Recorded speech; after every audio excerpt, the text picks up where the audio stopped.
Good morning बच्चों। कैसे आप सब? उम्मीद करता हूँ आप सब ठीक होंगे। तो बच्चों, आज का हमारा टॉपिक है विभव मापी। ये अपने आप में बहुत ही इंपॉर्टेंट टॉपिक है और एग्जाम्स के लिए मोस्ट इंपॉर्टेंट टॉपिक है।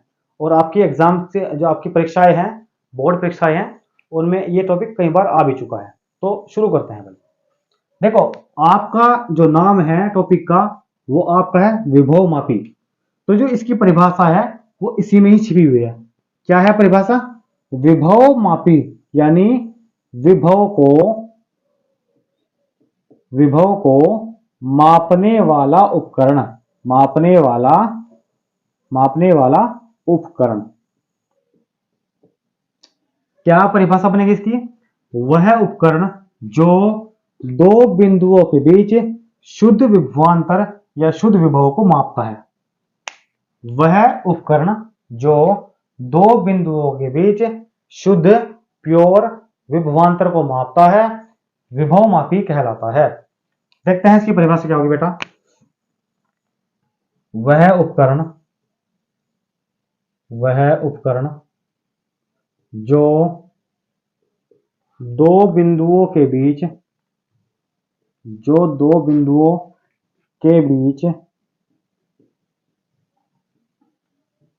शुद्ध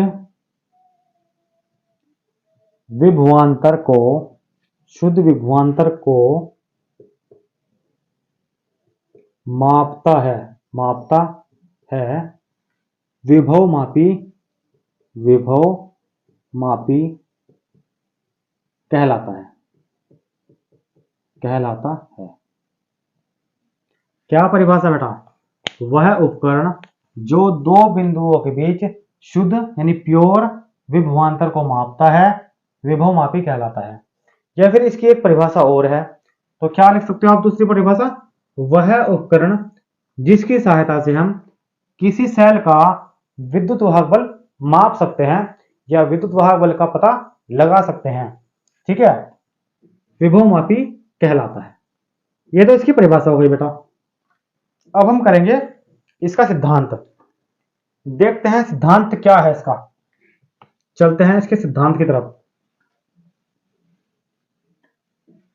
विभव को मापने वाला उपकरण, दो बिंदुओं के बीच शुद्ध विभवांतर को मापने वाला उपकरण होता है विभव मापी, या फिर किसी सेल का विद्युत वाहक बल मापने वाला उपकरण विभव मापी कहलाता है। दो परिभाषा इसकी है। सिद्धांत क्या है इसका, इसका प्रिंसिपल क्या है, देखते हैं बेटा। तो हम इसको चित्र के माध्यम से समझेंगे। देखो, इसमें सबसे पहले आप क्या काम करोगे, एक तार लोगे। इसमें सबसे पहले आपने क्या काम करा, इसमें एक तार ए बी ले लिया, राइट। अब जो तार ए बी है, इसका जो ए सिरा है उसको हम जोड़ेंगे बेटा बैटरी के धन ध्रुव से। इसका जो ए सिरा है उसको हम जोड़ेंगे बैटरी के धन ध्रुव से। और जो बैटरी का जो ऋण सिरा है उसको हम कुंजी से जोड़ेंगे पहले तो, ठीक है। और कुंजी से जोड़ते हुए इसको हम धारा नियंत्रक से जोड़ेंगे। ये आपके पास है बेटा धारा नियंत्रक से जोड़ते हुए इसे हम तार के बी सिरे से जोड़ देंगे। बेटा, यहां तक कोई दिक्कत तो नहीं? चलो जी, इसके बाद हम क्या करेंगे, नीचे एक सेल लेंगे। नीचे क्या करना हमने, एक सेल ले ले बेटा।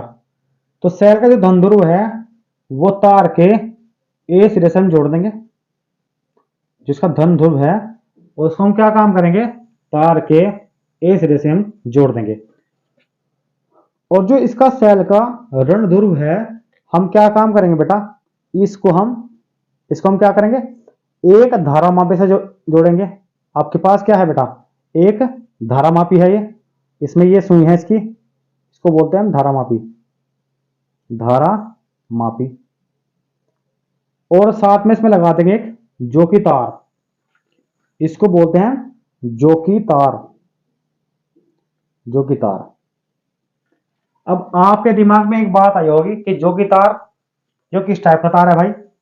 देखो भाई, ये तार ऐसा है, इसको आप खींच के छोटा बड़ा कर सकते हो। यानी इसको पकड़ खींच के यहां ले जाओ तार को, चाहे यहाँ रख लो और चाहे यहाँ रख लो, जो तार खिंच जा, ऐसे पकड़ के खींच लिया भाई, इसको वहां लगा दिया, वहां लगा दिया, वहां लगा दिया, तो हम इसको बोलते हैं जोकी तार।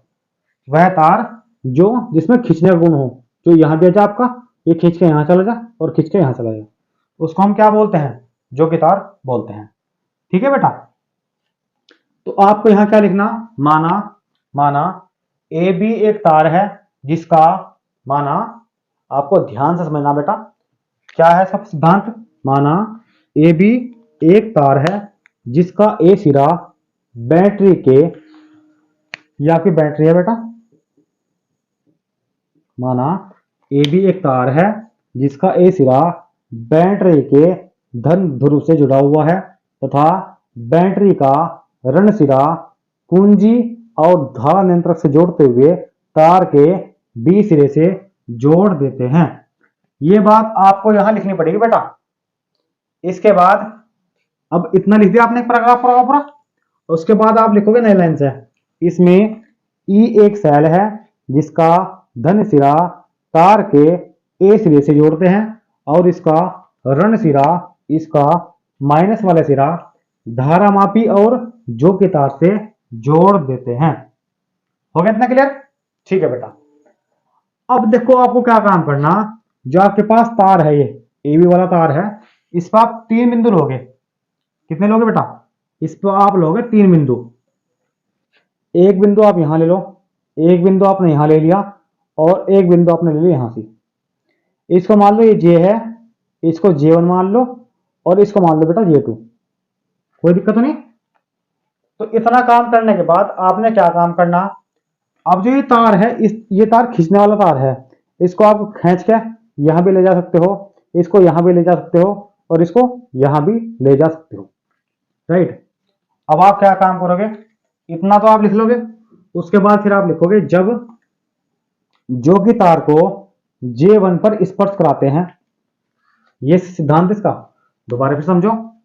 क्या क्या लिखोगे आप बेटा यहां से, माना भाई आप यहां लिखोगे, माना माना ए बी एक तार है, ए बी एक तार है जिसका ए सिरा बैटरी के धन ध्रुव से तथा बैटरी का ऋण सिरा बैटरी का माइनस वाला सिरा कुंजी और धारा नियंत्रक से जोड़ते हुए तार के बी सिरे से जोड़ देते हैं। इतना पैराग्राफ लिखने के बाद फिर आप लिखोगे नई लाइन से, इसमें ई एक सेल है जिसका धन सिरा तार के ए सिरे से जोड़ते हैं और इस सेल का ऋण सिरा धारामापी और जो के तार से जोड़ देते हैं। ठीक है बेटा। तो इतना करने के बाद इस पर आप 3 बिंदु लोगे, एक जे, J1 और J2।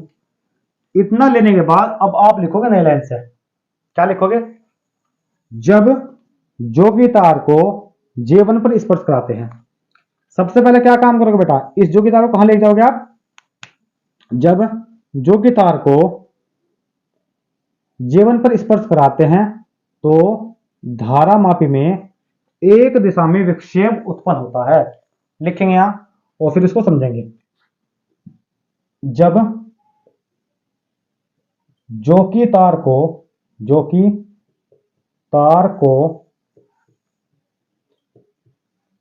J1 पर स्पर्श कराते हैं, स्पर्श कराते हैं, तब धारामापी में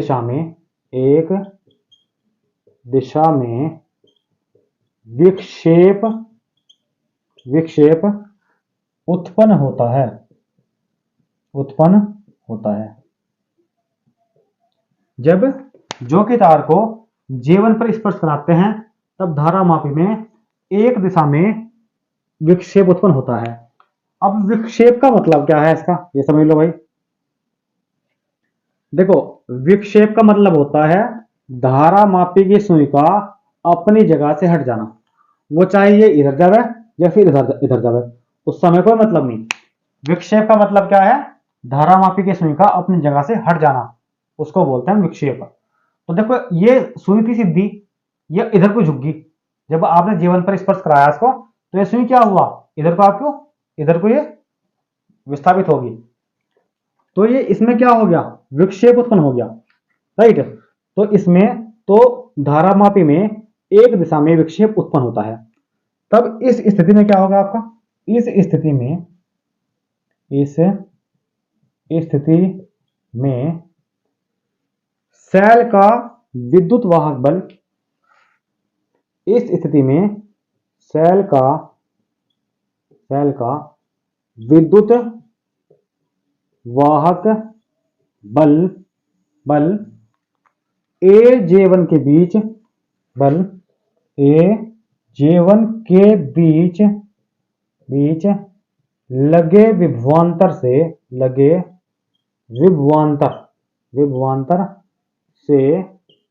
अधिक होता है। तब इस सेल का विद्युत वाहक बल जो है Aj1 के बीच लगे विभवांतर से अधिक होता है। अर्थात क्या होगा बेटा, जो आपके पास सेल का विद्युत वाहक बल होगा वो ज्यादा होगा किससे, VAJ1, यानी Aj1 के बीच लगे विभवांतर से ज्यादा क्या होगा, सेल का विद्युत वाहक बल। कब, जब हम जो की तार को J1 पर स्पर्श कराएंगे, राइट। अब इसके बाद जो दूसरी कंडीशन है वो क्या है, देखते हैं बेटा। ये हमने इसकी पहली कंडीशन समझ ली। अब हम क्या काम करेंगे, इस जो की तार को यहां से पकड़ेंगे और J2 पे स्पर्श कराएंगे, देखते हैं क्या होता है। अब आप लोग क्या काम करोगे, इस जो की तार को कहां स्पर्श कराओगे, यहां से हटा दोगे बेटा।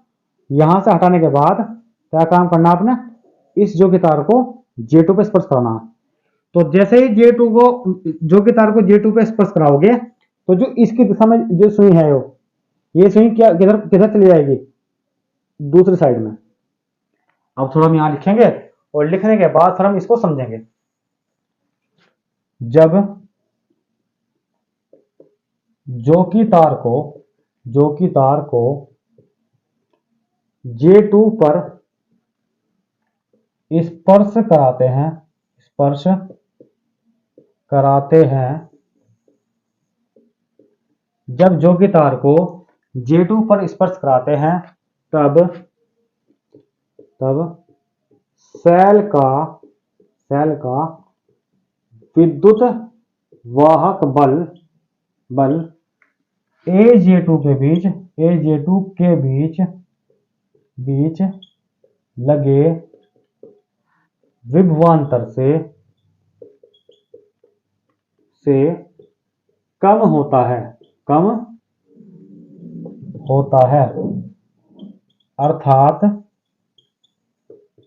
अर्थात क्या होगा बेटा, अर्थात जो आपके पास सेल का विद्युत वाहक बल जो होगा, यानी जो E होगा वो क्या होगा, कम होगा, किससे, VAJ2, यानी Aj2 के बीच लगे विभवांतर से कम होगा। बात क्लियर होगी। इसमें सेल का विद्युत वाहक बल अधिक हो रहा, इसमें क्या हो रहा, कम हो रहा। अब थर्ड कंडीशन क्या करेंगे हम, इसमें क्या काम करेंगे बेटे, जो की तार को हम J पे स्पर्श कराएंगे। देखो तीसरी कंडीशन में क्या काम करेंगे हम, करते हैं भाई। देखो जब जो की तार को J पर स्पर्श कराते हैं,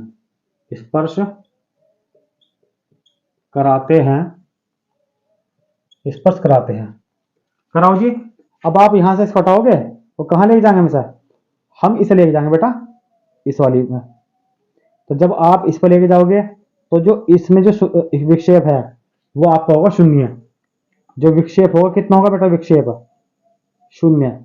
इसका मतलब है कि जो सुई है वो अपनी साम्य अवस्था में बनी रहेगी, जिस अवस्था में वो थी वो उसी अवस्था में ही आ जाएगी। उसको बोलते हैं शून्य विक्षेप की स्थिति। जब जो की तार को J पर स्पर्श कराते हैं, तब सेल का विद्युत वाहक बल बल ए जे के बीच, ए जे के बीच बीच लगे विभवांतर, लगे विभवांतर, विभवांतर हाँ, विभवांतर के बराबर होता है, बराबर होता है, होता है। अर्थात, अर्थात क्या होगा, ई जो होगा वो बराबर किसके होगा, वी ए जे, यानी ए जे के बीच लगे विभवांतर के क्या होगा, बराबर होगा। बात क्लियर हुई नहीं हुई? दोबारा फिर समझो बेटे, जब आप J1 पे स्पर्श कराओगे तो जो सेल का विद्युत वाहक बल होगा वो ज्यादा होगा ए J1 के बीच विभवांतर से। जब आप इसे J2 पे स्पर्श कराओगे तब जो सेल का विद्युत वाहक बल जो होगा वो कम होगा ए J2 के बीच विभवांतर से। लेकिन जब आप इसे J पे स्पर्श कराओगे तब क्या होगा, जो सेल का विद्युत वाहक बल है वो ए J के बीच लगे विभवांतर के बराबर होगा, इक्वल होगा। तो इस कंडीशन में क्या होगा हमारे पास, E बराबर वी ए जे। तो अब आपके पास क्या होगा, जो वी ए जे है उसका मान कितना होगा बेटा आपका, इसका मान होगा रो इंटू एल। अब आपके दिमाग में बात आई होगी कि सर जी ये जो रो इंटू एल ये कहां से आ गया, जबकि वी का मान तो आई आर है, ठीक है। तो ई का मान क्या रखा मैंने यहां से, रो इंटू एल। अच्छा कोई बात नहीं, अब इसको हम समझते हैं। देखो हमारा मेन उत्तर ये आ गया, यही क्या है, विभव मापी का सिद्धांत है, विभव मापी का सिद्धांत है। यही क्या है बेटा, विभव मापी का सिद्धांत है। अब जो इसमें रो है, रो ये आपकी है विभव प्रवणता, विभव प्रवणता। और जो एल है ये आपकी लंबाई है, किसकी, तार की लंबाई। और जो ई है ये आपके पास है बेटा विद्युत वाहक बल, विद्युत वाहक बल, विद्युत वाहक बल, ठीक है। तो आई होप ये जो टॉपिक है आपके समझ में अच्छे से आया होगा। अब हम इसके बाद जो पढ़ेंगे वो हम पढ़ेंगे विभव प्रवणता। एक छोटी सी हेडिंग है, इसको समझेंगे, विभव प्रवणता क्या है, किसे कहते हैं और इसका फॉर्मूला क्या है, इसको हम अच्छे से समझेंगे बेटा। देखते हैं क्या है विभव प्रवणता। देखो नेक्स्ट हेडिंग आपकी है विभव, विभव प्रवणता, विभव प्रवणता। आपके पास एक फॉर्मूला है बेटा, रो बराबर v upon L. Small L लो या कैपिटल एल लो, कोई दिक्कत वाली बात नहीं। या आपके पास कोई चालक है, मान लो चालक है विभव वी है इसमें और लंबाई इसकी है एल, तो जो इसकी विभव प्रवणता होगी वो क्या होगी। अगर मैं एल को मान लू 1 मीटर तो क्या होगा, रो बराबर वी, ठीक है। तो इसकी परिभाषा बड़ी आसान है, क्या परिभाषा होगी बेटा, किसी चालक की एकांक लंबाई में विभव पतन को, इसकी आपकी परिभाषा है, बहुत इजी परिभाषा है, किसी चालक की, किसी चालक की, चालक के की एकांक, एकांक का मतलब एक, एकांक लंबाई में विभव पतन, विभव पतन, पतन का मतलब बर्बाद, खर्च, विभव पतन को, विभव पतन को विभव प्रवणता कहते हैं, विभव प्रवणता कहते हैं, कहते हैं। इसका इसे, इसे रो से डिनोट करते हैं, इसे रो से डिनोट करते हैं। बताओ कितनी आसान परिभाषा है। किसी चालक की एकांक लंबाई में विभव पतन को विभव प्रवणता कहते हैं, इसे रो से डिनोट करते हैं। इसका मात्रक वोल्ट प्रति मीटर होता है। साफ सुथरा दिख रहा है, इसका मात्रक क्या होगा, इसका आपका मात्रक होगा बेटा वोल्ट प्रति मीटर, वोल्ट प्रति मीटर, ठीक है बेटा, कोई दिक्कत नहीं इसमें। तो आप विभव प्रवणता भी समझ चुके। अभी आप धारामापी पढ़ रहे थे और धारामापी का आपने सिद्धांत को पढ़ा अच्छे तरीके से। उसमें एक टॉपिक एक वर्ड और आया था, धारा नियंत्रक। अब हम समझेंगे धारा नियंत्रक क्या है और धारा नियंत्रक को क्यों लगाते हैं। यह आपके पास है बेटा, धारा नियंत्रक, नियंत्रक, ठीक है, धारा नियंत्रक। तो हम धारा नियंत्रक को क्यों लगाते हैं देखते हैं बेटा। देखो यह आपके पास इसकी जो ये दिखेगा आपको, इस टाइप का दिखेगा बेटा, ऐसे करके RH, ये आपका होता है धारा नियंत्रक, धारा नियंत्रक। किसी परिपथ में, कितनी आसान परिभाषा देखो, किसी परिपथ में प्रवाहित होने वाली विद्युत धारा के मान को जिस यंत्र से घटाया अथवा बढ़ाया जाता है उस यंत्र को धारा नियंत्रक कहते हैं। यानी धारा पे कंट्रोल करने वाला, धारा को ये कम भी कर सकता है और धारा को ये ज्यादा भी कर सकता है। यानी एक तरह से आप देखो तो स्टेबलाइजर, जैसे आपके घरों में स्टेबलाइजर लगा हुआ है, अगर आप उसे बढ़ाओगे तो लाइट बढ़ जाएगी और उसको घटाओगे तो लाइट घट जाएगी। तो वो धारा नियंत्रक की तरह कार्य कर रहा। तो इसी तरीके से परिपथ के अंदर जो धारा नियंत्रक होता है वो विद्युत धारा के मान को घटा भी सकता है और विद्युत धारा के मान को ये बढ़ा भी सकता है। आई होप ये चीजें आपको समझ में आ गई होंगी। एक बार दोबारा फिर समझो, वह उपकरण या वह यंत्र जो किसी परिपथ में विद्युत धारा के मान को घटा भी सकता है और बढ़ा भी सकता है, उस उपकरण को, उस यंत्र को धारा नियंत्रक कहते हैं। इसको हम डिनोट करेंगे इस टाइप से, RH से डिनोट करते हैं और ये इसका है लोगो, ठीक है नहीं, ये इसका साइन है भाई। तो आई होप ये भी टॉपिक आपकी समझ में आ गया होगा बेटा। चलो तो बेटा इस लेक्चर में हम इतना रखते हैं और ये जो इसमें महत्वपूर्ण बिंदु थे इस चैप्टर में वो सारे मैंने खत्म कर दिए। कल से हम नेक्स्ट चैप्टर की ओर चर्चा करेंगे, ठीक है बेटा। तो जो इसमें महत्वपूर्ण बिंदु है मैं उनको अच्छे से कवर कर रहा हूं। तो बेटा कल हम मिलते हैं नेक्स्ट चैप्टर यानी चैप्टर नंबर 4 के साथ। तब तक के लिए ओके बाय।